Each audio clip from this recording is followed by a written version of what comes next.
Ice cream is probably one of the most beloved and delicious treats.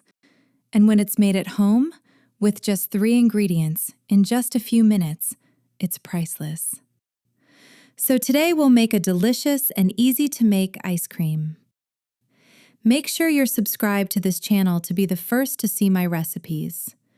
For this recipe, you'll need any chocolate. I'm using dark chocolate today.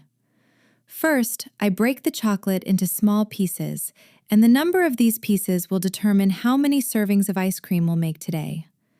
As I mentioned in the recipe, you can use milk, dark, or white chocolate. It all depends on your preference. Today, I'll be making individual ice cream. So to shape it, I'll use pastry bags for piping the cream. I used 5, which means that's how many servings of ice cream I want to make today. I put 6 pieces of chocolate in each bag. In general, for 5 servings of ice cream, use about 1.5 bars of chocolate. Converting to grams, you'll need 120 to 150 grams of chocolate. So I've divided the chocolate into bags, and now I pour very hot water into a separate bowl. The key is to use a deep, convenient bowl to make melting the chocolate easier. I place the prepared bags of chocolate in the hot water and leave it there until the chocolate melts completely. Meanwhile, I'll make the ice cream, which is very quick and easy. The recipe calls for 500 grams of heavy cream. Only heavy cream should be used in this recipe. Between 30 and 36% fat, I used 36% today. I think you can see how thick it is. Next, I take a mixer and start whipping the cream at medium speed. The bowl for whipping this cream must be dry and clean. Gradually increase the mixer speed, and after about a minute, you can whip the cream at maximum speed. It's also crucial that the cream is well chilled.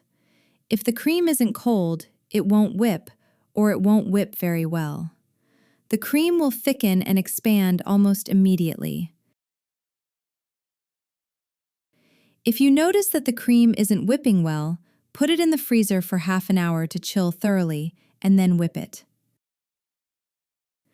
After 4 to 5 minutes of whipping, the cream should be moderately thick, and when you lift the whisk, it shouldn't drip off, but should form a cap. Next, add 150 grams of condensed milk to the whipped cream. If for some reason you don't use condensed milk, you can substitute it with powdered sugar. Adjust the amount to your taste. Using a mixer, beat everything again, this time for about 1 to 2 minutes to combine the cream and condensed milk. Of course, you can add pieces of nuts, chocolate, cookies, fruit, or berries to this mixture. It all depends on your preferences. Today, I decided to stick with the classic version. If you like my recipes, give this video a like. The mixture is completely ready, and by this point, the chocolate in the bags will have melted. I remove each bag and distribute the chocolate approximately halfway. Since the chocolate is melted, this is very easy. If necessary, wipe the bags with a paper towel to remove excess water. As you can see, there's nothing complicated here, and it's ready in literally 1 minute.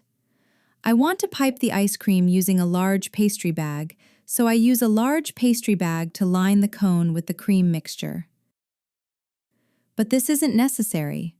You can easily pipe the cream mixture with a regular spoon. Everyone does what's most convenient. So, I take the bag of chocolate and insert it into a small bowl, opening the bag. Next, I cut off the tip of the pastry bag with the cream mixture and pipe it into the chocolate inside the bag. I then push the pastry bag with the cream mixture down to fill the cone from the bottom. As you can see, it's not difficult. You can do exactly the same thing with a spoon when filling a chocolate cone. I roll each ice cream bag tightly and secure it with a rubber band.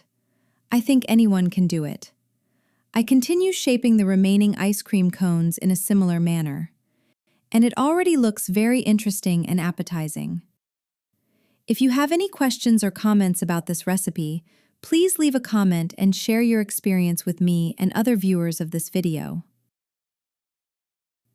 Well, with this amount of ingredients, I got 5 ice cream cones, and by the way, I've already included all the proportions in the description below the video.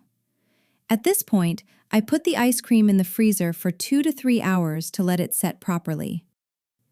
After 2 hours, my ice cream was perfectly set. I can't wait to unwrap it and try it. Look how interesting it looks, a homemade ice cream cone. The ice cream tastes simply amazing, delicate, light, and creamy, and the combination with dark chocolate makes it even more delicious. Of course, there are so many options to experiment with, so it all depends on your preferences and imagination. I'd be very happy if you enjoyed this recipe and this video. Give it a like and leave a comment. I wish you positivity and enjoy cooking.